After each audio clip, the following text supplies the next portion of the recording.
Hello viewers, welcome to my lunch break. আজকে হচ্ছে আমি খাচ্ছি ল্যাম্ব অ্যান্ড ফ্রাইড রাইস।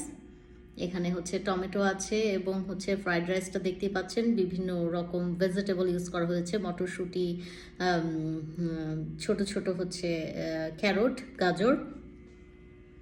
এখানে হচ্ছে আছে blueberry, my Malta and my coffee. Yes, আজকে হচ্ছে আমি আপনাদেরকে যেটা বলতে চাই সেটা হচ্ছে সময় থাকতে সময়ের মূল্য দেওয়া শিখুন প্লিজ। এবং হচ্ছে শারীরিক সুস্থতা আল্লাহর দেয়া এক দারুণ এক রহমত আসলে। সো সেটাকে ইউটিলাইজ করার চেষ্টা করুন। যতক্ষণ সুস্থ আছেন, সবল আছেন, যা ইচ্ছা এবং ভালো যত কাজ করার ইচ্ছা পোষণ করছেন এবং করতে চান, করে ফেলুন প্লিজ। সময় খুব দ্রুত চলে যায়, অপেক্ষা করে না কারোর জন্য।